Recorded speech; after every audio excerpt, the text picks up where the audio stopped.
sci-fi, but after a while, sci-fi moved on. The movie Destination Moon started the explosion in the late 50s, and for the next 10 years, it was almost all sci-fi. But Destination Moon was not the very first sci-fi movie ever. One before it was Metropolis, 1927, about a scientist who made a robot. The film was like Frankenstein, but the robot looked like C-3PO. Then came The Day the Earth Stood Still in 1951. This movie is classic. It's about a robot that gives Earth a warning, shooting people with its eye, which is basically a screen. People were insane movies. People were insane for sci-fi. The aliens, the robot, and the robots. If directors want to cast, they made sci-fi movies. Brian Haskin made a sci-fi movie that right now is awesome. He made the original War of the Worlds, based on a novel by H.G. Wells, a classic alien film. The film was followed by a sequel with the same name, but made in 2005. The sequel had the same plot. One of the most memorable and best sci-fi films of its time is Forbidden Planet, made in 1956. This movie is everything in a boy's mind: a girl, a robot, alien, ships, and adventure.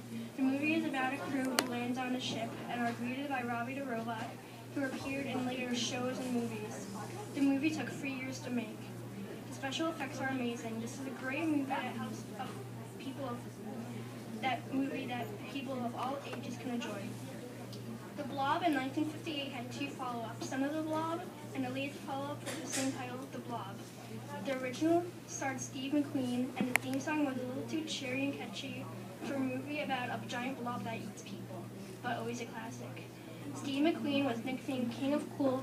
He died on November 7, 1980, from mesothelioma. Moment of silence. The Blob was his first lead role in the movie. The Fly from 1958 is scary for me, and is nothing compared to the newest one. The movie was made the same year of Final Fat Face and The Blob. Like The Blob, it had 2 follow-ups, Son of the Fly and You Guessed It, The Fly. The movie is about a scientist who builds a time machine to teleport him. Available books on the cash app, please. So he tests it on himself while a fly was in there.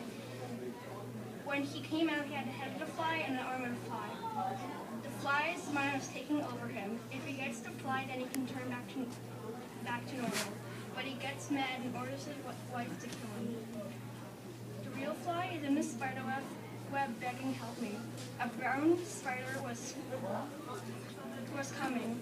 When it was about to bite his neck, the spider and the fly was crushed by a rock. To the 60s.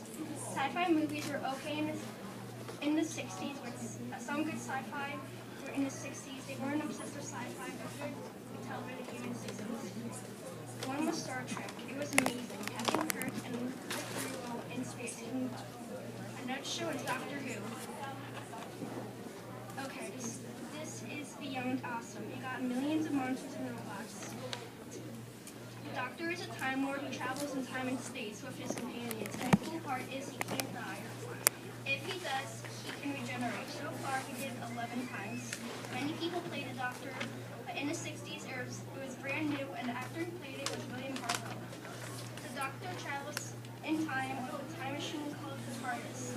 It stands for Time and Relative Dimension in Space, but it looks like a police box. Another thing that started in the 60s was Mars Attacks, Bubblegum. Even though it's not a show, it was huge in the 60s. But people thought it was too scary for kids, but really the kids liked it, and it was forced to close down. A card back then was a penny, and a pack was a nickel, but now the original set is $20,000 bucks. The sci-fi was not as good as the 50s. The special effects were amazing even back then. For example, the Martian scene of the farmhouse ruins in War of the Worlds, or the microphone scraping along dry ice with a woman's record Gabrielle is supposed to be here. The master of special effects back then was Ray Harryhausen. He made his monster